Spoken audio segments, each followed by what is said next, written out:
Hello and welcome to Match Reviews. Today we'll be talking about two brilliant games that happened last night. One was Kolkata Knight Riders versus Royal Challengers Bangalore, and the other Punjab Kings versus Gujarat Titans. One, an extremely high scoring game which was alive until the last ball, and the other, a very low scoring game which Gujarat seemed surely to win, but again with a twist. So let's dive deep and just get into talking about it.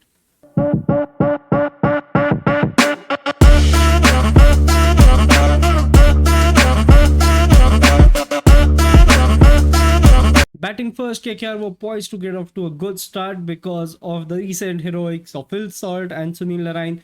But to everyone's surprise, it just was not Sunil Narine's day batting wise, as he failed to get to a start and ended up scoring just 10 runs of 15 deliveries before he was dismissed.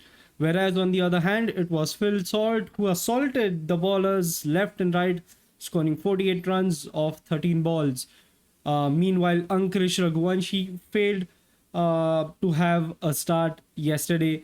Venkatesh Iyer did have a good start but failed to convert that into a good total. Started off well, scored about 14, 16 runs of 8 deliveries, hit 3 boundaries, but failed to, take that good start and convert it into a big total. But here's the surprising thing, Shreyas Iyer finally hit a half century. I remember the last time I was talking about KKR, I was, really sad and disappointed that Shreyas Iyer was not performing at all. And yesterday, finally, he scored a 50 of 36 deliveries, making him score at a strike rate of 140. And that is a really good improvement considering he was batting at a strike rate of 100, 120. So that's a welcome start from Shreyas Iyer, and hoping that he continues his form and starts taking more risks and playing well and scoring faster. Other than Shreyas Iyer, again, it was all thanks to Andre Russell, to Rinku Singh, and Ramandeep Singh that KKR reached a high total of 222. All three of them coming in and having really quick cameos, scoring boundaries left and right. Talking about RCB's bowling, as always, it was a very disappointing show. The only bowler I think that bowled really well, actually, there are two bowlers, is Karan Sharma and Cameron Green. Karan Sharma giving only 33 runs off in his 4 overs, whereas Cameron Green giving off 35 runs in his 4 overs but taking 2 wickets. On the other hand, you see Yash Dayal, Lockie Ferguson, and Mohammad Siraj all giving away runs at an economy of 10 or higher. Honestly, at this point, I am just curious as to what the RCB management thinking is behind still keeping Yash Dayal and Lockie Ferguson. Well, Lockie Ferguson, I do understand it is just his second or third game, so it is very possible that it will take him some time to settle down. But looking at Yash Dayal, he just keeps on giving runs, and the management does nothing about it. They do not replace him. He's not improving his form. There's zero progress. If only there's just downfall and downfall with more to come. So I think some changes definitely have to be made. Yash Dayal needs to be replaced probably by Alzari Joseph, and RCB for once need to start thinking about the bowling more than their batting. But again, to be honest, it is their batting that keeps them alive in the games until the last moment where they bottle up everything that they almost achieved. Similar thing happened yesterday where RCB almost chased down 223. Reminded me of the Rajasthan game where Rajasthan seemed very out of the match. In the middle overs, it seemed like Rajasthan was nowhere in the game, and it was KKR's win for the show. But then Joss Butler comes in and starts scoring boundaries all of a sudden, taking the game home. It was just like that in the 19th over when Mitchell Stark came in and gave in more than 20 runs. Karan Sharma hit in Mitchell Stark for 3 sixes. And then again, Mitchell Stark did recover, but to no avail. The game was way closer than we wanted it to be.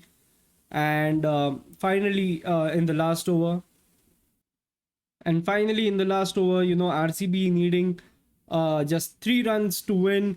They tried to go for a couple of runs, but they run a bit slow, and it was a brilliant run out by Phil Salt, who just flew all the way to the stumps to hit the stumps and winning the game for Kolkata by just 1 run. So again, it was a very crazy, high-scoring game we saw from Eden Gardens. I'm assuming there will be more high-scoring games coming from there as well. But I think the only difference between KKR and RCB yesterday was the bowling. I mean, it was really similar to each other. KKR's bowlers not performing to the standard that they usually do yesterday, giving up a lot of runs. We've seen that in the past couple of games. Like I said earlier, there need to be some changes. As I have been requesting for long, Suyash Sharma was brought back in, but it was a very bad game for him as he gave away 33 of 2 overs.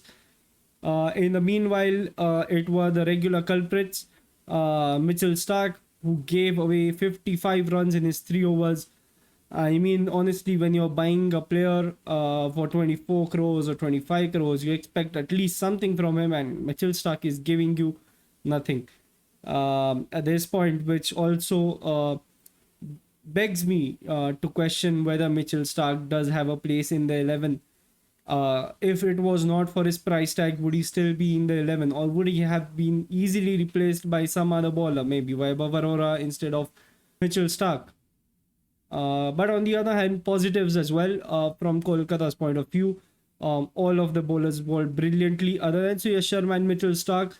Varun Chakravarti, Sunil Narayan, Andre Russell, and even Harshit Rana bowled brilliantly, giving away runs for an economy of less than 9 and taking wickets as well. It was Andre Russell who was the man of the match because of his 3 wickets and his 27 runs that he scored while batting. Sunil Narayan, again, brilliant bowling performance, taking 2 wickets of his 4 overs, giving 34 runs. Varun Chakravarti too, taking a wicket and giving away 36 in his 4. But I think it was most impressive. But I think the most impressive was Harshit Rana, who scored, who gave away 33 runs, but took 2 wickets in his 4 overs. So there was a really good bowling performance generally from Kolkata, except Mitchell Stark and Suyash Sharma. You had a really good bowling attack. They bowled really well. And if it had not been for these two, I think Kolkata would have won with an easy margin of 20 plus.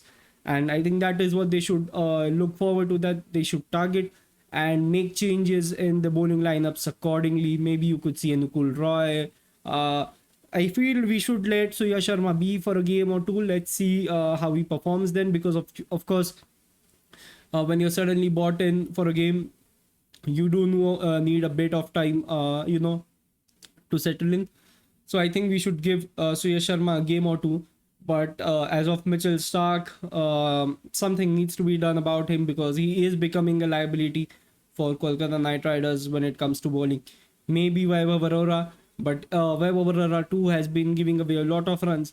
But then who can we look forward to? Is it Anukul Roy or is it somebody else? The KKR management will have to look into it and come up with a solution that is a win-win for them. Moving forward to the Punjab Kings and Gujarat Titans game, all the way from Mohali. It was another game that Punjab Kings desperately needed to win. They already had lost 3 consecutive games, and they really needed to win this one against Gujarat Titans, whose form is sort of inconsistent as of now in the league. But somehow Punjab failed to surprise us once again and lost the game in such a bold fashion. By bold fashion, I mean in a really bad way. Punjab batting first did start off well, had an opening partnership of 54 runs, But soon after Noor Ahmed and Rashid Khan came, it was all chaos for them.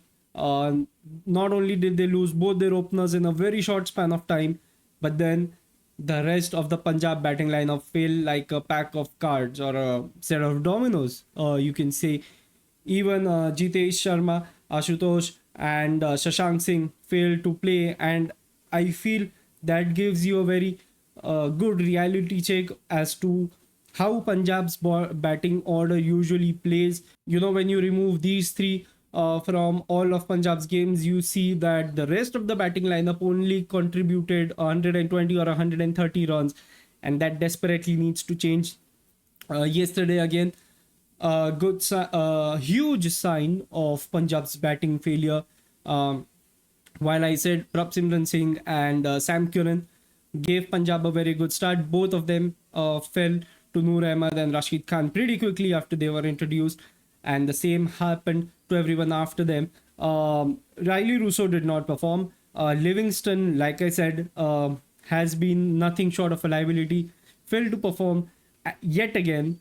Uh, as a surprise, like I said, Jitesh, Ashutosh, and Shashank failed to play yesterday, but it was rather Harpreet Brar who came in and had a good small cameo of 29 runs off 12 balls, which somehow helped Punjab reach 142, which by any standard is a very low total considering this year's trends that have been of scoring high, as we saw in yesterday afternoon's game. This was, nothing compared to that. And when you're batting at Mohali, which is supposed to be a batting pitch, this was a disaster. But again, credit to Gujarat's bowlers who bowled really well, bowled really tight, took wickets at regular intervals, and did not leak runs. Well, except for one over from Sandeep Waria where he gave away 21 runs, but then he was not given any over after that. Mohit Sharma performing really well, taking two important wickets when they needed it most. But other than that, it was a good day for Sai Kishore, Noor Ahmed, and Rashid Khan. Sai Kishore taking 4 wickets yesterday, Noor Ahmed taking 2, and Rashid Khan taking 1. So it was really a spinner's day yesterday at Mohali, and least to say Gujarat, took advantage of it. Batting wise, Gujarat got off to a good start. Good personal scores, you see Shubman Gill hitting 35, Sai Sudarshan hitting 31. But the problem with that was the pace at which they were scoring runs. It was so slow. If you look at the strike rate, Shubman Gill's strike rate was 120. Sai Sudarshan's strike rate was 91. So while they did score 35 runs and 32 runs, but the speed at which they came was so slow that almost gave Punjab a chance to just come back into the game. And we saw that, of course, when you're chasing 142, you absolutely do not expect a last over winner for your team. You're expecting your team to win by the 12th or 13th over, or latest by the 15th or 16th over. But Gujarat had to win this one in the last over, which shows how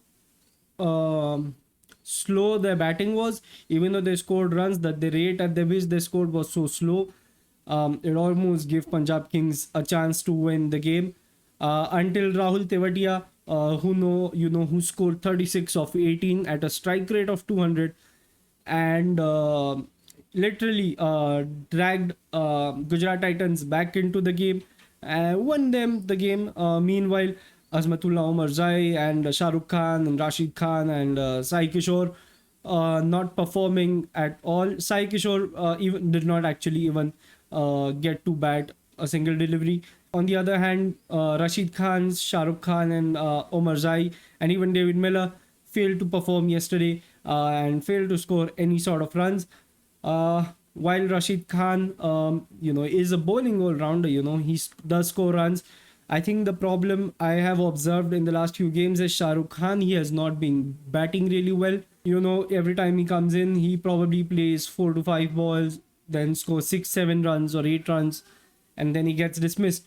So I think some change needs to be made regarding Shah Rukh Khan. He probably, I feel, will be replaced in the next game. Same for David Miller. He again did not bat, failed to deliver when the team needed him to. But I do expect David Miller to still be in the 11 and to focus on improving and scoring runs rather than being replaced, because we've seen David Miller have that short hitting ability. He can hit those big shots when needed, but things are just not working out his way. Same for Shah Rukh Khan, but I feel Shah Rukh Khan will be replaced by the next game, whereas David Miller will still be in the 11, with his focus being on scoring more runs and scoring them faster. Uh, Other than that, you cannot really talk a lot about Punjab's bowling, because when you're defending a total like 142, 143, there's only so much that the bowlers can do. But one surprising element that I saw yesterday was Liam Livingston. Liam Livingston, who has been terrible at batting, terrible, absolutely terrible, a fucking disaster. But when it comes to bowling, he has been taking a wickets or two. Yesterday, he took 2 wickets and gave away 19 runs in his 4 overs. Harshal Patel took 3 wickets. Arshdeep took one. Sam Curran took one. So again, creates kind of a dilemma whether to have Liam Livingston in your squad or not, or maybe when Punjab is batting, not include him and then bring him in as a impact sub in the bowling innings, as he can take wickets. Maybe that's a way Punjab Kings can look into the situation where they do not losing on their batting because of Livingston, but they do not give out the advantage that Liam Livingston brings in with his bowling. So that's one way Punjab, I think, will be definitely looking at doing probably in the next few matches, whilst waiting for Shikhar Dhawan to come back into the 11 and start scoring some runs, which Punjab Kings really desperately need at this point. Those were my reviews for the two games yesterday, KKR versus RS. Those were my two reviews for the two games from yesterday, KKR versus RCB and Punjab Kings versus Gujarat Titans. I hope you like those reviews. I hope you like this video. If you like it, don't forget to like, share, subscribe. If you're watching this on YouTube, don't forget to hit the bell icon. If you're watching this on Spotify or any other streaming service, don't forget to like and follow the Aryaman Show for more such reviews coming your way. I'll see you again tomorrow with a brand new review. Till then, cheers.